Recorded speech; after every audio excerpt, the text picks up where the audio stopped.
are doing the introductory session for the past life integration and the art of time travel course.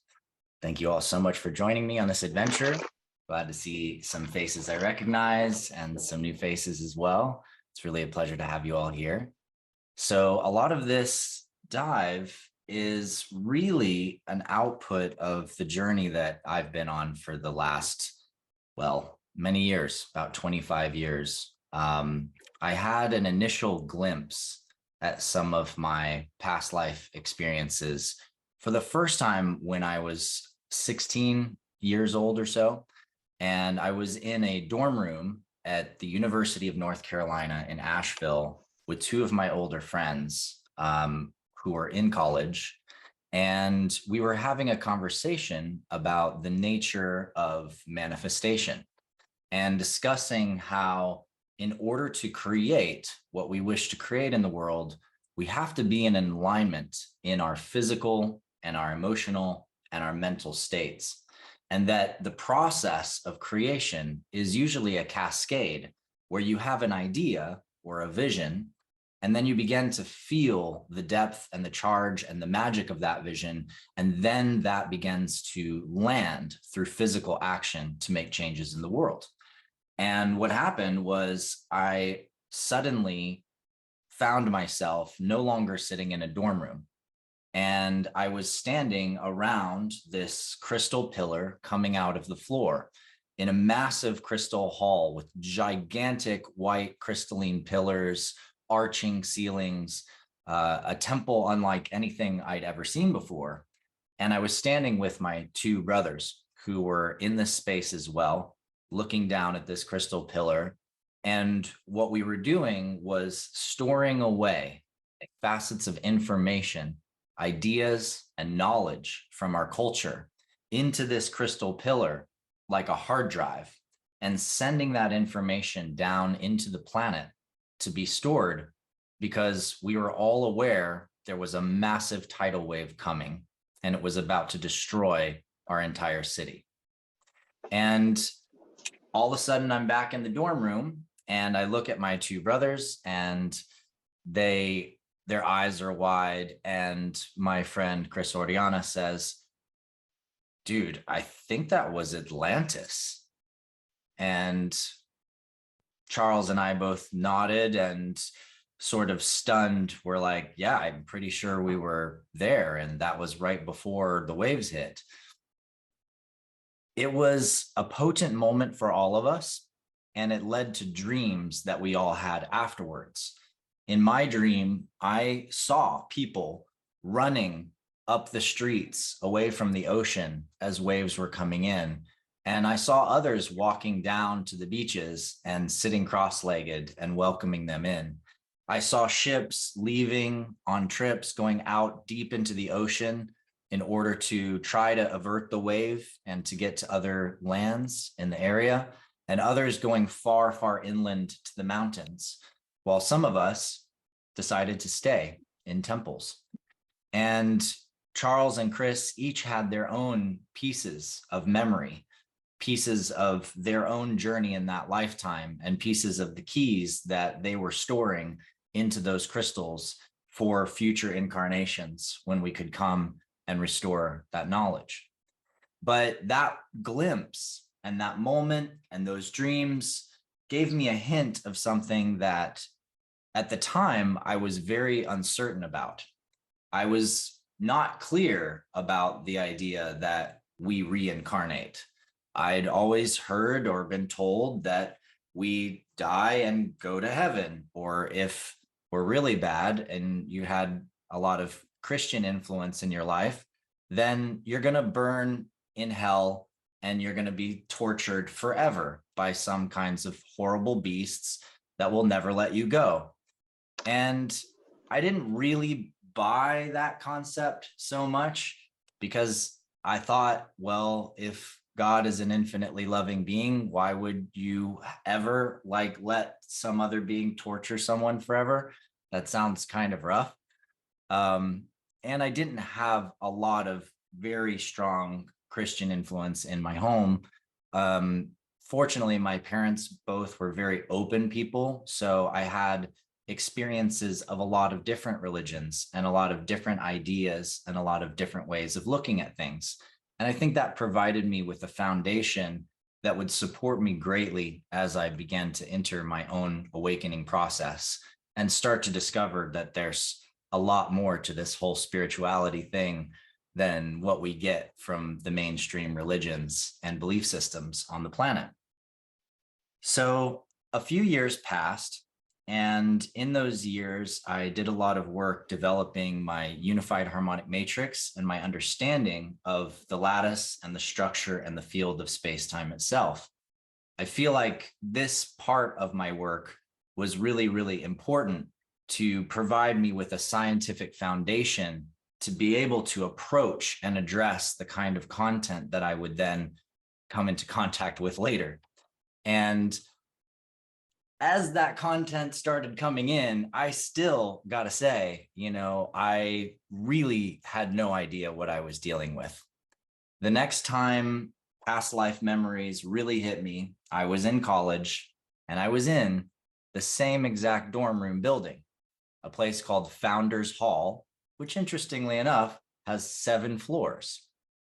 And this time I was on the 4th floor in a room with a woman that I had met through a girl that I just started dating.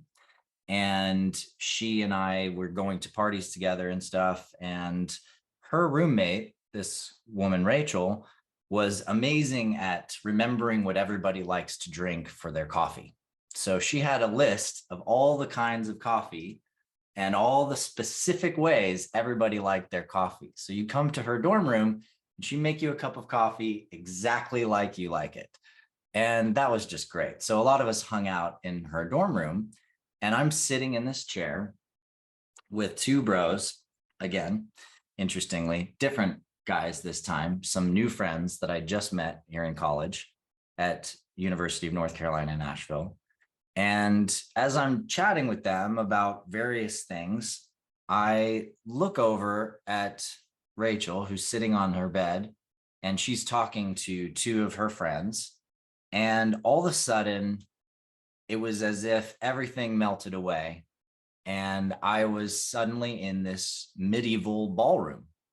But it was an older medieval ballroom. I could smell the oil lamps burning on the walls, heavy tapestries, and the mustiness in the air. I could feel the pull and almost slightly painful leather straps of my armor that I was wearing. I could feel the weight of the sword strapped to my side. And I could tell that in every way, viscerally and everything else, I was there. And as I'm there, I'm talking with these 2 lords who were, I guess, the guys my friends became. I never really tied it together if it was actually them that was there later on. But all I know is I was talking to these 2 lords, and we are essentially discussing how to prevent different onslaughts that were happening against trade that we were moving through a particular valley. There was raiders coming in and stealing grain, stealing gold, stealing stuff from our convoys that we were sending through this valley that connected 2 of our lands. And we were trying to stop the ambushes and trying to figure out how to ambush the ambushers by placing, archers higher up on this one ridge or sending scouts the right way so we could detect where they might come from. We were strategizing about this, and I look over and I see her, and she's got her hair up in this bun and these little golden pieces hanging from it and this very elaborate, beautiful dress. And she's giggling and laughing with her 2 ladies. And my heart just leaps out of my chest. I mean, it was like I felt this wave and swell of love so strong. It just had everything in me saying, that's the woman I'm spending my life with. That's the woman I want to be with forever. And she kind of glances over at me. There's this moment of like sparkles and spark and the magic that happens. And then boom, I'm sitting in a dorm room as an 18-year-old kid. And I had no idea what I was talking about to the two guys.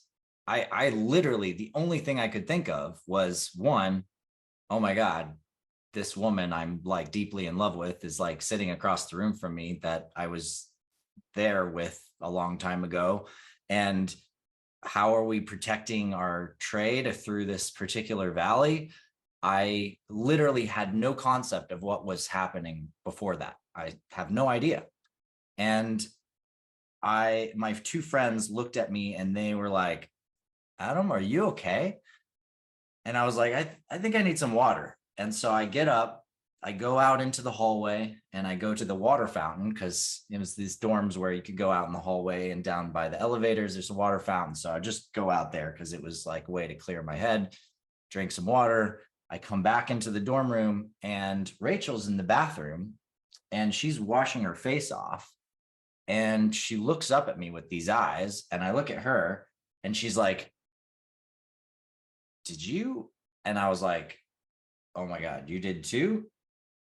And that was it. I mean, that was really literally the moment when I had a deeper and more profound sense of my connection through time to other people than I'd ever had any time else in my life. And it was so undeniable and so absolutely powerful that it's difficult to even try to explain what that kind of experience is like. It's as if you are completely somewhere else and you are someone else and it is you and that's your body and you just got to deal with it. But I still, even with that being so powerful and such a potent experience and completely sober, by the way, except for on coffee,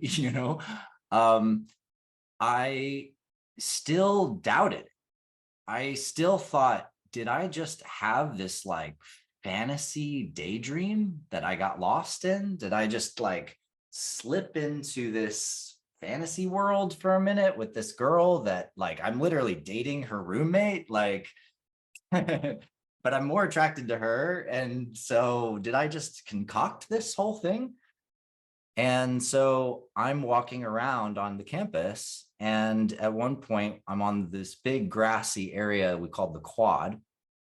And I look across the grassy quad and I see Rachel walking just towards her class or to wherever she's going. And all of a sudden, I feel like I'm in samurai armor and I'm standing at the edge of a forest and I'm watching a Japanese woman and she's got a basket behind her head and she's walking towards a village. And I have a mask on and I have a katana and wakizashi strapped on and a tanto on my side. And I have a horse behind me and I'm just watching her. And then I'm having dreams and they're dreams about being on a ship with her. And then I'm having other visions and moments of memory and recall of being in very strange and different places in India at some point. And then I'm in this other place and she's starting to have all of these dreams and memories and things too. And in one case, in this one Middle Ages lifetime, I know what her name is. I remember her name. And I go to her at one point and I'm kind of like, I'm still having these crazy visions. And she's like, yeah, me too. And she's like, I remembered your name in one of them. I was like, me too. And we shared what it was. And we're like, okay, but look, I'm still dating Shanna. Like, this is really crazy. I don't know how to deal with this. She's like, I don't know how to deal with this either. And we just kept it quiet for the time being. And I'm just trying to figure out in my head, how can I break up with her, roommate so that we can connect with each other. And so it was just really a challenging time. And I end up going to this Halloween party. And this Halloween party is, there's a bunch of people that come with us, and as the group gathers, there's this guy, John Jackson, And he's really interested in and attracted to this girl who's a really close friend with these two dorm mates that I'm having these experiences with. And he's comes with us, get to the party, and he just gets blistering drunk. I mean, he's just drinking and drinking and drinking, and he gets so drunk. And then he comes over to me out of the blue. I'm just hanging out, relaxed. I've like barely had anything to drink at this point. And I'm surprised, first of all, by the way that he comes over to me. I'm like, dang, this guy must have just been downing shots the entire time since we got here. And he comes over and he's like, oh, and he starts apologizing and he starts crying. And he starts telling me all the things that he's apologizing to me for. And they were specific memories and moments from that lifetime in the Middle Ages when I was with this woman and we had these particular names. And as he's saying all of this, he's calling me by my name from that lifetime that we had told no one. And he's referring to her as her name from that lifetime. And as he's apologizing to me and as he's crying and he's letting it out, he is not only, I mean, he's in this deep emotional state, but it's drawing me all the way in to the feeling and the visceral memory and the anger that I had for him, the rage I had against him, and the sadness and the grief and the pain and the utter just, soul rending karma and pain between us was just there, like inside of my body, inside of my being. And so I knew what he was saying was true. And as he told me the things that he remembered, I felt them. I knew them. I could see them. I could remember them. I could tell that they happened. And I found myself sort of in this place, resting in my being, where part of me is in shock, part of me is just taking it in, and part of me is actually the me that I was at that time, who died in battle with him in my courtyard. Part of me was the one who faced him after he essentially, took my woman on his ship and ended up, essentially getting her to sleep with him. And then she left and came back, and she was like having, this really intense experience trying to like make things good with me and trying to make things good with herself. And he decides to come after her, and he starts burning down villages and bringing an army to my castle gates, and then wants to essentially destroy and kill. And I stop him from laying siege to my castle by getting him to agree to come into my courtyard and battle me one-on-one to the death. And I remembered fighting him for hours. I remembered essentially what felt like hours, and at least to me, it was like every muscle in my body was spent, every part of my being was expended. And, the torches of the fires in the courtyard are coming on because it's like getting darker.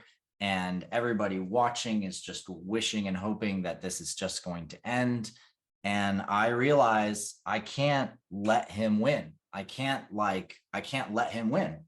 There's no way. I'm not going to do that to my people, to my partner, to my life, and to what's going on. And so there's a part of me in that lifetime that remembers something from a prior lifetime, where I remember this very specific move where I could come up in this arc and let him strike me, and then I would be able to strike him and land a killing blow. But I'd have to let him actually pierce me with his sword and stab me. And so I end up doing this, and I remember this move, and I remember his sword going in, and I remembered cutting him down through here and just ending it. And I fell down to the paving stones, and I remembered her face, the face of Rachel, like looking down at me in the body that she was in that time. And I remembered leaving my body and seeing myself on the paving stones and seeing her. And I remembered the sense of just relief that like I'd ended it and that I'd killed him, but also this massive grief that I had to leave and that I couldn't stay and that now I was going to die, and all this anger at him for all the things that had happened and all the ways that it had gone down, and all this forgiveness and all this sense of it's okay. We're spirit beings after all anyway, and this is just part of the journey. And all of that back and present and real for me as an 18-year-old kid at a Halloween party in college. And that experience, that one changed the way that I looked at past life integration, the way that I looked at past life memory, because I could no longer treat it as just an amazing, life-changing phenomenon that just might happen. I had to treat it as a scientist as something that needs to be studied and needs to be looked at, because some part of my bond with this person and my bond with this woman and bonds that I have with other people are not just our experiences that start right now from meeting each other. That these bonds actually go back, in some cases, thousands of years. That these bonds go back to experiences that are absolutely profound to your soul. Experiences of bearing children with people, experiences of making life with people, experiences of death, experiences of self-transformation, experiences of growth and horrible things that we have done and wonderful things that we have done. All of the things that we are all there. They're all part of us. And I finally had irrefutable data that I could no longer ignore.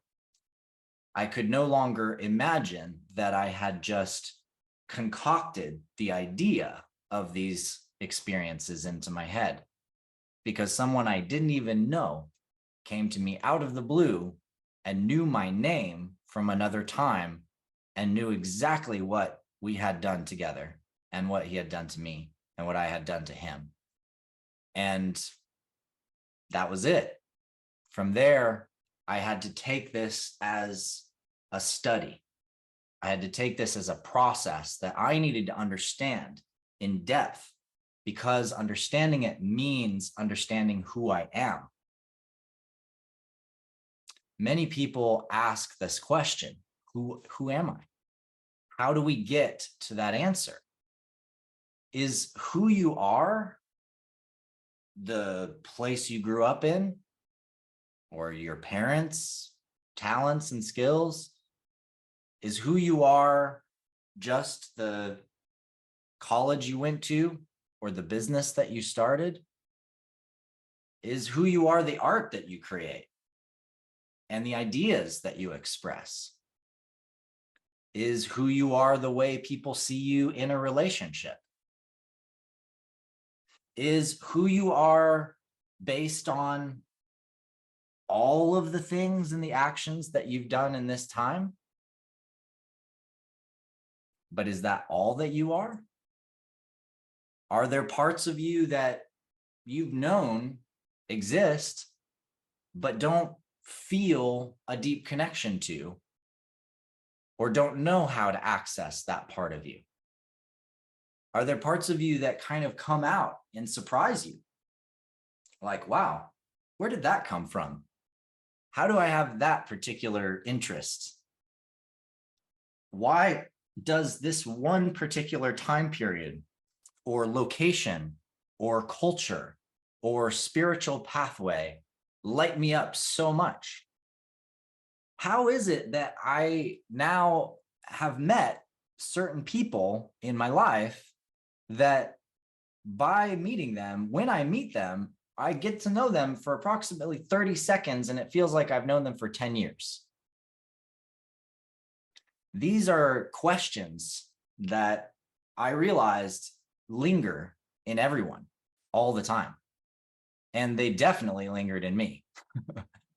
I had to start to unpack and unwind some of these concepts. And what I realized is there are particular ways to begin to actively study and engage the flow of learning who we are. And what I found is that I was calling people to me in my life, synchronistically, magically, manifesting them, however you want to call it, magnetizing them, attracting them, who I had had other experiences with in other times. And I realized that most of us do this at some point or juncture in our lives. At some juncture, we kind of get the sense of, you know what, I've got good friends, but what I really want is my soul family. We all feel that. There's like a stage where it's like, my friends, they're okay, but I want my soul family. And depending on when you feel that and when that happens for you, what you will do is you will begin actually emanating in such a way that suddenly, like a different kind of people start coming into your life. And those kinds of people have a variety pack of pre-existing emotional energy with you and connection with you and depth with you. And sometimes it's very simple and it's lifetimes of building trust. And it is 100% easy just to be with them. You could just do anything. You could talk about anything. You could just sit there. It doesn't matter. It's just like you feel relaxed because it's like you're with yourself. You feel like you're with them and you could just hang out forever. Now, there are others that's a little more complicated. Someone that shows up and, you're pretty sure they're a friend or you want them to be your friend. And it turns out you have lifetimes of being lovers with that person. Or it's someone who you've worked it out with and you feel a tentative sense of connection. You feel a huge amount of depth in your engagement, but you also have this subtle underlying pain. And the pain is the karma, and the pain is the samskaric pattern that you have created with this person because you hurt each other in some time. And you're still processing and dealing with those wounds because maybe you didn't fully deal with it after that life. Maybe you didn't fully really accept it. You perhaps even made an oath around it. I will never blank again, or I will never do this again, or I will this or that again. And when we make those kinds of binding oaths in response to traumas, the weight and the energetic field of that oath will continue to bind us as a soul through our incarnations. And what I've discovered in working with countless people in this exploration is that sometimes you actually continue re-manifesting or recreating specific scenarios or experiences that are tied to agreements, oaths, and other forms of essentially self-instantiated spells that you created in other lifetimes. In addition, you may also have gone through specific experiences that caused you to create a particular lens, a particular dynamic that you're now playing out with the world around you. For example, I know probably at this point 200 to 300 women who were witches at one point or another. When I say witches, what I mean is they were either Druids, or they were Celtic, or they were part of Germanic tribes. They were healers and they were herbalists, and they leveraged their connection with nature to do healing on people, to support people, to learn how to craft the wild craft of nature for food and for creation, who learned how to speak with animals or connect with animals in different kinds of ways, and who carry inside of them these deep and beautiful traditions around how we can actually relate with nature, in balance with nature, and how do we create with the life force of the elementals and of nature itself. And of these women, almost all of them have had a lifetime where they were murdered because of those gifts. They were burned at the stake, they were hanged, they were impaled, they went through torture, they went through some of the most horrendous things that you can imagine.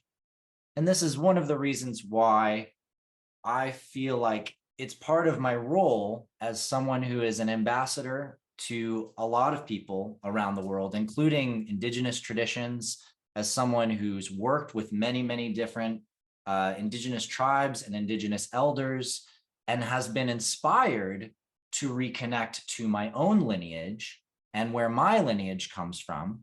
And of course, in discovering my own lineage as an Irish Celtic person, going back in my bloodline, I wanted to know what my tradition actually is, because I realized that my tradition has been completely wiped out.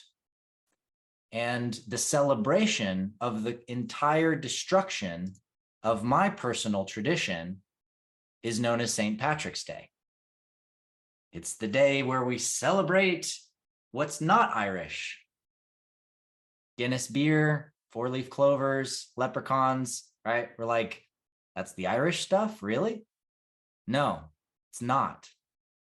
The Irish teaching and the Irish knowledge is deep and powerful and profound. It's full of magic. It's full of witchcraft. It's full of druidry. It's full of sword and chalice, staff and stone, the tools of the Tuatha De Danann. It's full of oracular skills. It's full of divination.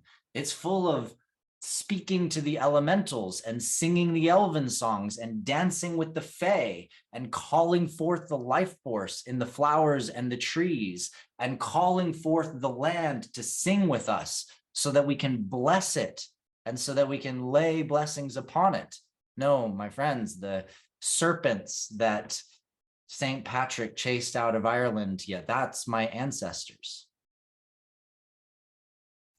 And it's important to, as an ambassador, acknowledge that in order to be able to appropriately acknowledge how different peoples have lost their culture and who they are.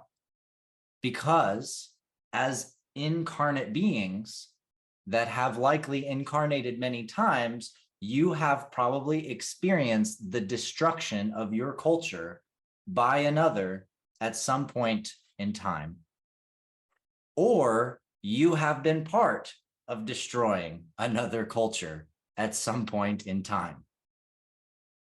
And it is a beautiful practice to get in touch with the grace within us that can both have deep compassion for why and how that happened, for ourselves and for others in why and how that happened, and also bring truth, integrity, and clarity to the reality of what has happened. This is also how we do anti-racism, by the way, if any of you have explored that practice. We must hold in our hearts the truth of what is, and we must also be present and actively work to educate. And what I find quite fascinating is that most people don't know that there was literally hundreds of thousands to millions of women murdered across Europe because of their culture, because of their spiritual tradition. And that's kind of a big deal. That's like one of the biggest holocausts we've had in millennia. And it's something that's unacknowledged. So I share this because as explorers of time, we began to take on the mantle of the responsibility to help steward truth through time, to become ambassadors and beacons for ourselves and for our people, which is not just our people now, but our people who we have been in the past.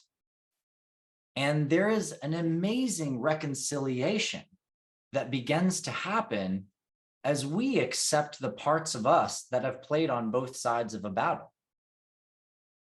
I have memories as a Lakota, and I remember riding across the freaking plains and being next to a giant buffalo whose back is higher than me on the back of a horse. And the feeling of that rush and of going into the mountains as the first snows fall to like hole up in a valley and skinning my first deer and like getting the skin soft so I can make a pouch out of it. And all these parts of this beautiful journey that I experienced then and experienced strange white men coming in, deciding that they own this mountain or own this valley or own this thing, and being so adamant about it that they're willing to kill us to have it. And then I remember being a painter, a guy from England, end up in France. I'm painting nude women, having a great time in my, late teens and early 20s.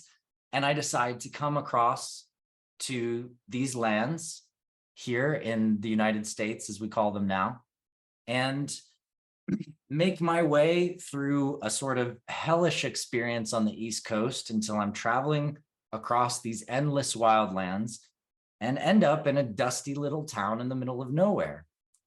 And along the way, and in my experiences in that town, I encounter the indigenous peoples.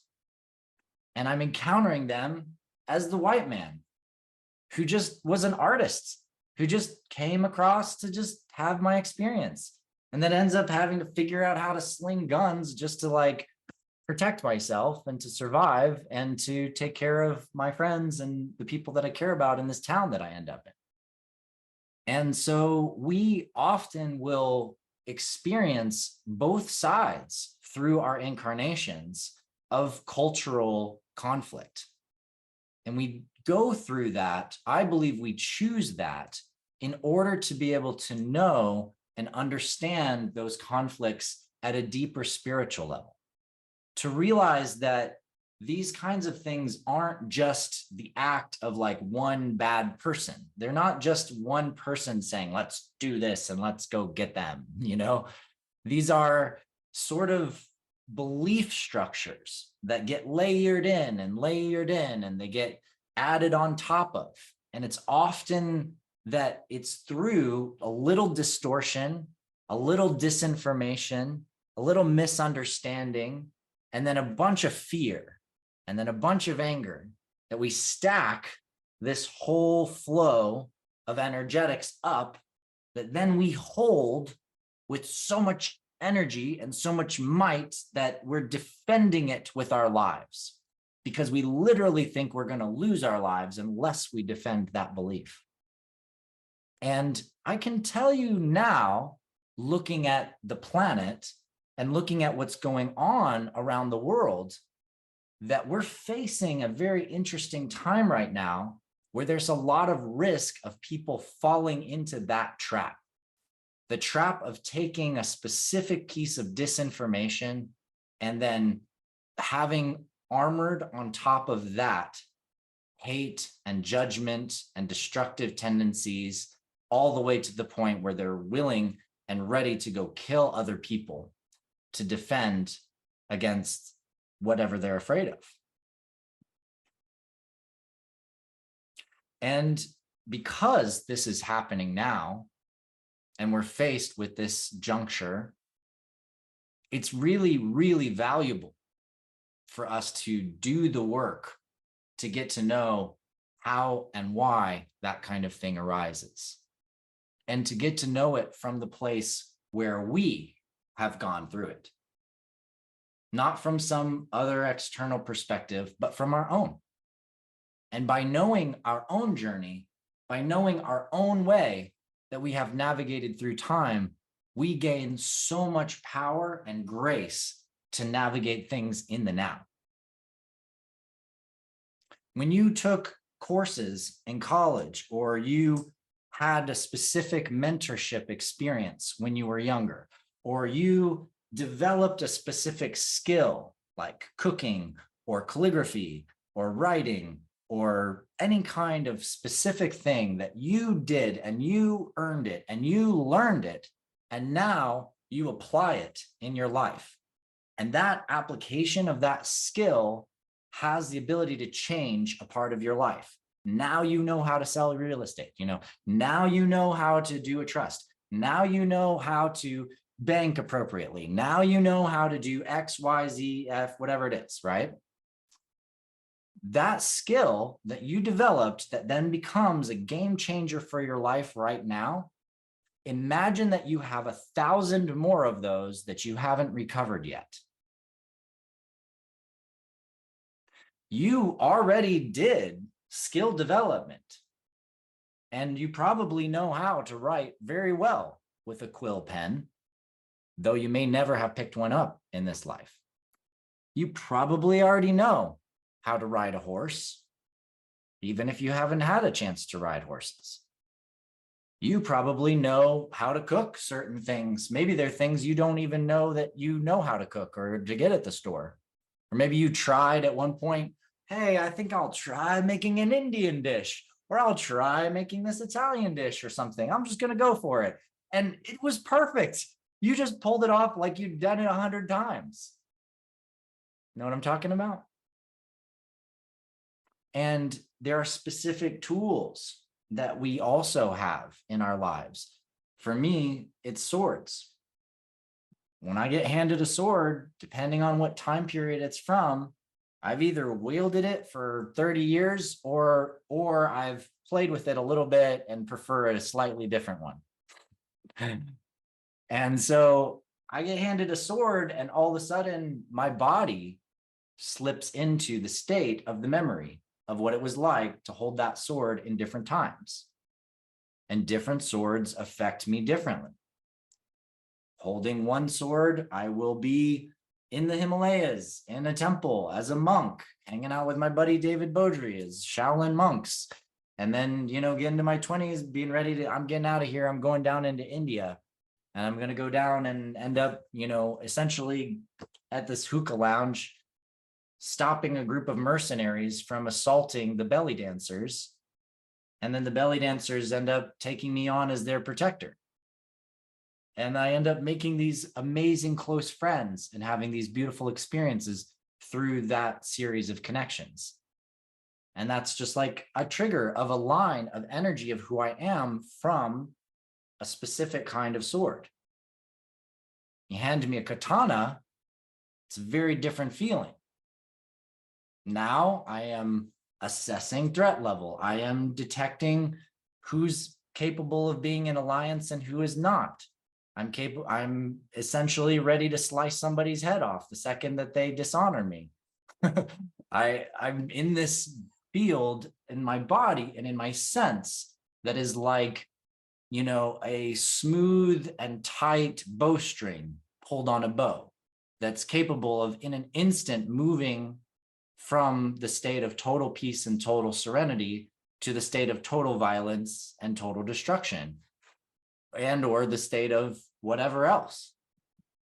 And there are dynamics of wisdom and knowledge held in and embedded in inside of my body, connected to those swords and to those actions. And I wanted to understand some of this scientifically. So I started doing a lot of work around genetics in my early 20s, and I started exploring what we know about the human genome. And probably the most profound quote that I have is from a woman named Dr. Sonia Contreras. And she said specifically, she's one of the leading researchers on the study of data in DNA and the ability for us to actually know the whole genome and how it produces what it is that we experience now as a body because of our genetic structure. And she says very specifically, 98% of DNA is a mystery. Only 2% of our DNA is coding proteins. I want you to think about that. Every single cell in your body is full of genetic code. And every one of those cells with all the chromosomes in them and all the bundles of DNA that are inside of all those chromosomes, 98% of that we don't know about. We don't understand where it comes from, what it is. And frankly, if we evolve or change as beings at all, and we can see that our genetics and our epigenetics respond to the environment, wouldn't it make sense that a big part of our experiences throughout our lives is actually capable of being stored into our genetic code? And then if that's the case, wouldn't it be natural that we store genetic information that we pass to our children through our ancestry, right? So that your parents and your grandparents and your grandparents' parents all are passing you an experiential codex of their lives. And that's not the whole of the information, because you have your mother line information, you have your father line information, but then what if part of you is also carrying through time your soul's memories as a genetic coding stream, such that when you were born into each lifetime, you not only have your mother and father qualities, but you've got your own very special qualities, things that are very different from your parents. How many of you have met kids of parents or have, or maybe grew up this way where they're just very, very different from their parents? It's kind of like, wow, how the heck did this thing come out of you two? Right? And I was curious about that. I was like, how is it that that kid is so different, or there is such a difference there? And why was it that since I was very, very little, without any influence from my parents around any kind of specific media or any books or anything like that, I was already into swords and I was already deeply into dragons, and that's just who I was.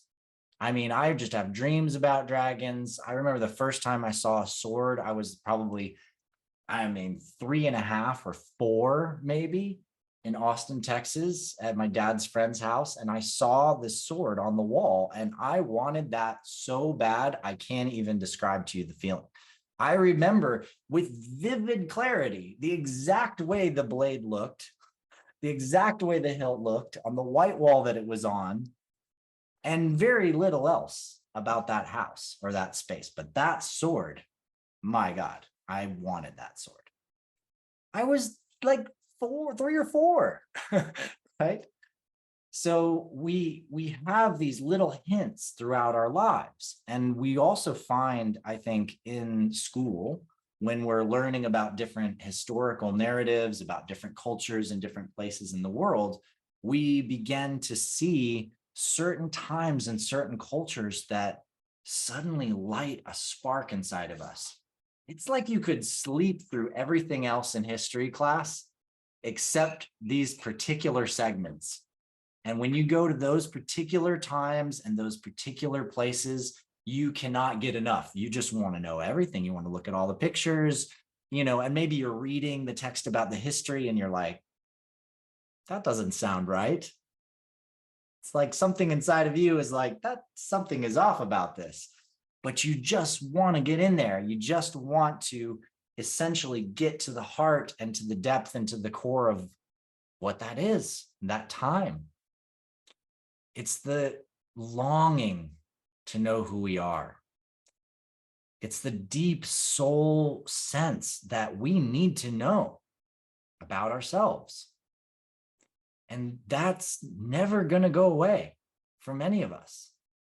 We're constantly going to want to know who we are at a deeper level. And that can be shoved down deep in the subconscious, but usually it's going to surface one way or another, especially in times when we go through big transitions in our lives. As we go through big changes, we start to wonder, who am I on the other side of this change? Who is my identity at this stage in my life? How do I step into that identity and integrate who I am at this phase of my life? And what is it? Where is it from? How is it shaped? What are the kinds of states of belief and knowledge and experiences? What are the ways that I hold myself? What are the ways and the skills that I have to give and to practice that are connected to this new identity? Well, that information is not just information from now. That information is information that is coming through you, through your genetic line, through time, through your soul's incarnations, to be able to fully integrate in the now who you truly are at a deep and profound level. So that's a lot of what we're going to be exploring in our course together, is how do we access memories? How do we work with others that we know from other lifetimes to confirm and validate those memories? How do we process the information and the knowledge of what we're gaining from our memories? And how do we apply what we've learned from our lives into active and practical skills in our life that matter now? Because it's not just useful to maybe learn swordplay if you're not practically applying it in a way now that makes a difference in your life. And why do we do this? What is the real essence and gift of all of it? We're going to be exploring that a lot. And how do we discern what's ours and what's not? That's probably one of the biggest ones. And it's the area where a lot of people get hung up a lot. And we get hung up for various reasons. Maybe you go see someone who reads tarot cards and they're like, yes, no, I see. You were Cleopatra. Okay, Cleopatra. Well, let me tell you about you now. Let me tell you. Maybe I'm exaggerating. Maybe someone's not quite that, like ego fluffing, as the crystal ball oracle who wants to make sure you leave really happy to give her a good tip. But there are people in our lives who are psychic and may tap into parts of our past lives, and they may tell us things about our other lifetimes. But I can assure you that taking their information for granted and just being like, well, I was told that I was a Pleiadian at some point, that's pretty much not going to get you anywhere. It won't do anything for you in terms of your ability to access your knowledge and your wisdom. What will help is if you do the deep dive to explore if you are who they say you were, and to get to know that part of yourself, because that's going to contain way more information than anyone outside you will ever be able to tell you. Now, there is, of course, this beautiful sword's edge of danger in all of this work, which is essentially the difference inside of you between your direct, visceral memories of experience that you've had in different times and the part of you that really would just love to be one of the biggest, most famous, most epic people in all of history. And that part of you, whether subtle or loud or quiet or massively loud inside of you, just can take a lot of different ways that it comes through. That piece will tend to identify with what we call collective archetypal memory. Collective archetypal memory is when there are big events that happen in history, and maybe we were incarnated near some of those events or in some of those events and nearby powerful people. There was a lot of people that Alexander the Great influenced as he traveled across Europe and, raided and everything else. The same can be said of Caesar. The same can be said of Cleopatra. The same can be said of variety pack of lots of people. And you can imagine that people that were affected by Alexander the Great and the farmer dads and the kids who were like, yeah, like he's leading an army across the world, and they imagine that they're Alexander the Great, and he comes through town and they see the army and they see this guy and this whole thing. And some part of them wants to be that so bad that in later lives, they still actually have this weird thing where they feel connected to Alexander the Great, right?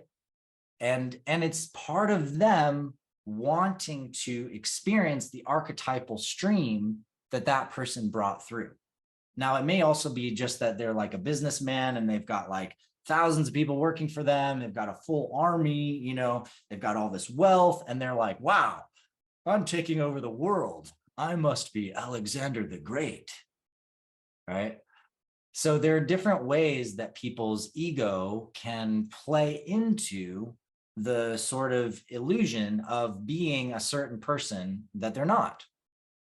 Now, what generally really happens is that as you get to know the visceral, real memories of your different lifetimes, and you begin to really experience what you went through, and you can see the memories and you can kind of see who you knew, you can get to know people now that you knew from those times.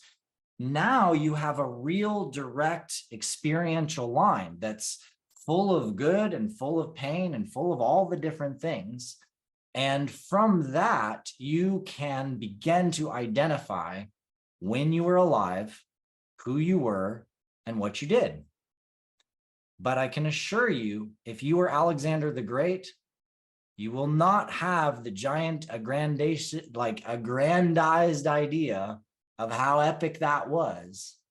Because for you going through that life, it was probably a lot of challenge, an extraordinary amount of pain, a huge amount of karma, a lot of hellish experience, and probably tons of backlash from lifetimes after that for the kinds of things that you did and the choices that you made. And hopefully by now, you're a more humble person. I don't know who Alexander the Great was, but he does make for a pretty interesting model in discussing some of these things. And I have personally in my own lifetimes, experienced all the range of different ways of living, from the most simple, quiet life and earth-centered and grounded life, doing my basic stuff, to lifetimes where I did lead in different ways. And I took on different leadership roles in order to be of service to my community. And you may find in your path that there is a balance of all of those in you too, that there are times when you were quiet and there are times when you were very loud and you made big changes and made big actions happen in the world. Now, whether or not those things will be recorded in history is yet to be found. And maybe you will, because some cultures, especially certain cultures that do records really, really well, you'll find that it may be easier than you think to actually access a specific name of a specific person that lived in a specific time and realize that it's you. But first, we have to actually build our knowledge about ourselves and our memory about ourselves. And then we can start looking at tools to access specific information about specific timeframes, cultures, areas, and people. And is it useful to know exactly who you were? Yes and no. Because on the yes side, it absolutely helps for you to be able to know and anchor your path through time. And on the no side, well, it's easy to let yourself fall into the idea that you have to constantly identify as that. That is not your identity now. That was your identity then. Your identity now is a different person, but part of your identity now is connected to who you have been in the past. And so this is the great game of getting to know who we are, of getting to integrate ourselves through time. And I look forward to having you all join me in the course. We will be officially opening the first private student session 2 weeks from today on the 28th of July. And I really appreciate all of you showing up for this intro session. It's really an honor and pleasure to have you all here. And I'm so excited to work with you in this adventure and this journey in this course.